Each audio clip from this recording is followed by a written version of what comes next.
নবী রাসূল বাদে যত মানুষ আসছে এবং আসবে কিয়ামত পর্যন্ত সমস্ত মানুষের নেক আমলকে যদি এক পাল্লায় রাখা হয়, অপর পাল্লায় যদি তোমার বাবা আবু বকরের নেক আমলকে রাখা হয়, তোমার বাবার নেকির পাল্লায় ভারী হয়ে যাবে। সুবহানাল্লাহ। খুশি না বেজার? এখন আসুন চাইরা না বুঝি। উমরের নেক আমলকে আল্লাহর নবী আকাশের তারকার সাথে তুলনা দিচ্ছেন। এখন আসেন, আপনারা তো শুধু এটুকুই জানেন যে মাদ্রাসায় পড়লে হুজুররা বিজ্ঞানিক বা বৈজ্ঞানিকের কথা বলতে পারেন। এখন আপনাদের বৈজ্ঞানিকরা বলছে যে আকাশের মধ্যে যত তারকারাজি রয়েছে ওই সমস্ত তারকাকে যদি মানুষ গণনা শুরু করে, 750 কোটি মানুষ যদি গণনা শুরু করে, কত কোটি মানুষ? 750 কোটি মানুষ যদি আকাশের তারকাকে গণনা শুরু করে দেয়, তাহলে সেই আকাশের তারকাগুলোকে গণতে সময় লাগবে 200 কোটি বছর। মনে হয় বুঝেন না এই কথাটা? বুঝছেন? অর্থাৎ উমরের নেক আমলের আল্লাহর নবী উদাহরণ দিচ্ছেন আকাশের নক্ষত্রের সাথে। আকাশের তারকারাজি যদি মানুষ গণনা শুরু করে দেয়, 750 কোটি মানুষ যদি আকাশের তারকাগুলোকে গণনা শুরু করে দেয়, সেই 750 কোটি মানুষ আকাশের তারকা গণতে সময় লাগবে 200 কোটি বছর। কত বছর? 200 কোটি বছর। উমরের নেক আমলকে গণতে সময় লাগবে কত কোটি বছর? 200 কোটি বছর।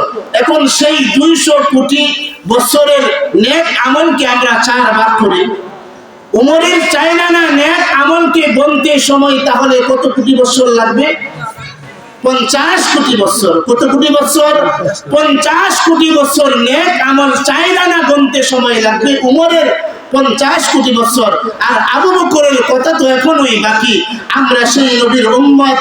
এই কথাটা যখন আপনি আমাদের নবীকে আবু বকর বলছেন, উমরকে বলছেন, চাইনা না নেক আমল দিয়া আপনার উম্মতকে সহযোগিতা করব, কথাটা বলার পরে আপনি আমাদের নবী আবু বকরকে বলছেন, উমরকে বলছেন, ও আবু বকর, ও উমর, মুখে বললে আমি নবী বিশ্বাস করব না, মুখে বললে প্রমাণ হবে না।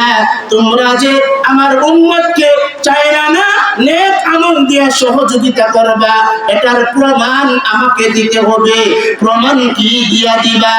আল্লাহর নবী বললেন, হে আবু বকর, হে উমর, খাতা কলমের মধ্যে লিখিয়া আমি নবীর কাছে জমা দিতে হবে। জোরে জোরে বলেন সুবহানাল্লাহ। আর জোরে বলেন সুবহানাল্লাহ।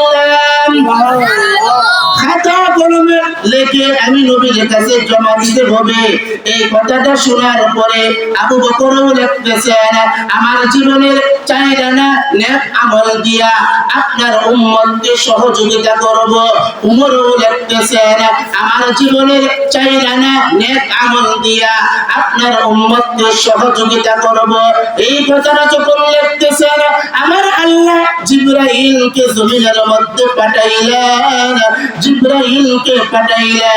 জিবরাইল আসিয়া বলেন, ইয়া রাসূলুল্লাহ, ইয়া হাবিবাল্লাহ, কাগজটা আমার হাতে দেন। সুবহানাল্লাহ। কাগজটা আমার হাতে দেন। জিবরাইল আলাইহিস সালাম কাগজটা হাতের মধ্যে নিলেন। হাতের মধ্যে নেওয়ার পরে আবু বকর সাইন করলেন, উমর সাইন করলেন। করার পরে জিবরাইল বলতেছেন, ইয়া রাসূলুল্লাহ, ইয়া হাবিবাল্লাহ, এই কাগজের মধ্যে আপনি নবী একটা সাইন করিয়া দেন। আপনি আমাদের নবী কাগজের মধ্যে সাইন করিয়া দিলেন। সাইন করিয়া দেওয়ার পরে ওই কাগজটা জিবরাইল আলাইহিস সালাম নিয়ে গেলেন। নিয়ে যাওয়ার কিছুক্ষণ পরে আবার জিবরাইল আলাইহিস সালাম আমাদের নবীর কাছে আসলেন। আসার পরে আপনি আমাদের নবী, দু জাহানের বাদশা নবী, উম্মতের কান্ডারি নবী, নবী মুহাম্মদুর রাসূলুল্লাহ সাল্লাল্লাহু আলাইহি আলাইহি ওয়াসাল্লাম জিবরাইলকে বলতেছেন, ও জিবরাইল, কাগজটা কোথায়, কাগজটা কোথায় রেখে আসলা? জিবরাইল আলাইহিস সালাম বলতেছেন, ইয়া রাসূলুল্লাহ, ইয়া হাবিবাল্লাহ, এই কাগজটা নিয়ে যাওয়ার পরে আমার আল্লাহর কাছে আল্লাহ জমা রেখে দিয়েছে। আল্লাহর কাছে আল্লাহ জমা রেখে দিয়েছেন। শুধু তাই না, ইয়া রাসূলুল্লাহ, ইয়া হাবিবাল্লাহ, এই কাগজের মধ্যে যখন আপনি নবী সাইন দিয়েছেন, আপনি নবীর সাইনের পাশাপাশি আমার আল্লাহ কাগজের মধ্যে একটা সাইন দিয়ে দিয়েছেন।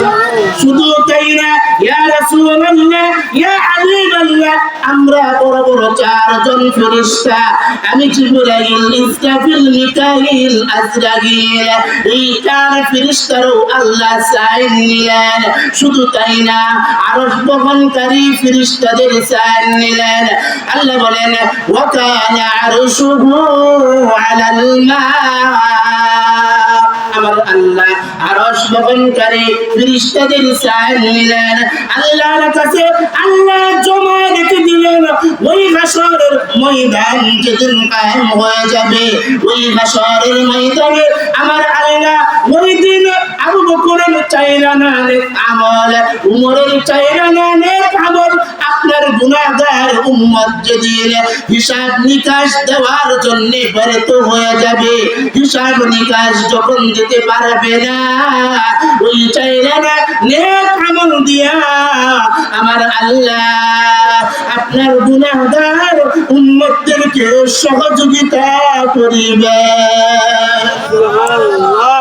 যার মুখে যতটুকুন আওয়াজ আছে সবটুকুন আওয়াজ ছেড়ে দিয়ে বলেন সুবহানাল্লাহ, আর সরে বলেন আল্লাহু আকবার।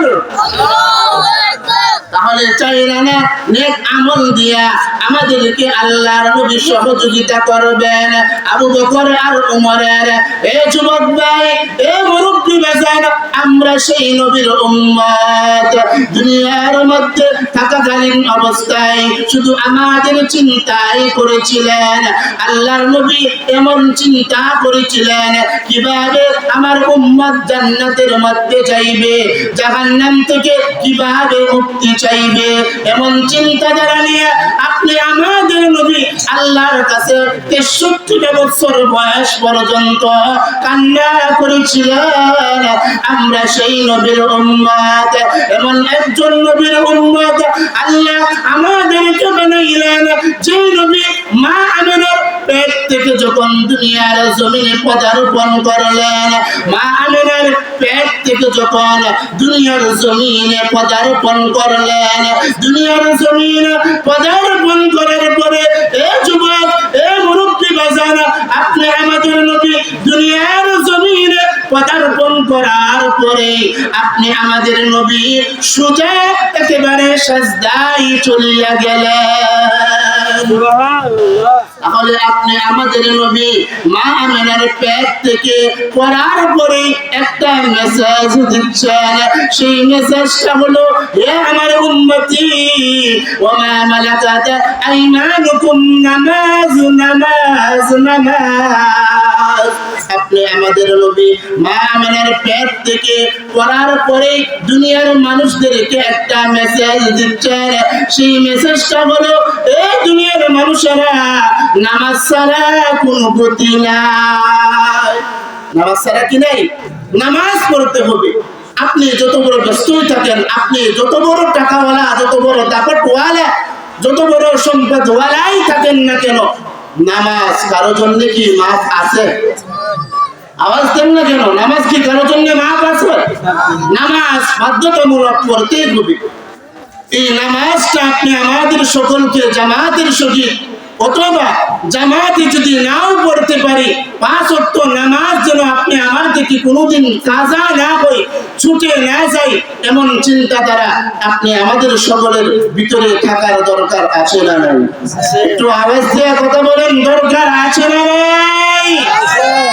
আমার ভাই, যুবক ভাই, মুরব্বি বাজান, আপনি আমাদের নবী, দু জাহানের বাদশা নবী, নবী কুলের শিরোমণি, উম্মতের কান্ডারি নবী, দয়ার নবী, মায়ের নবী সাল্লাল্লাহু আলাইহি ওয়াসাল্লাম।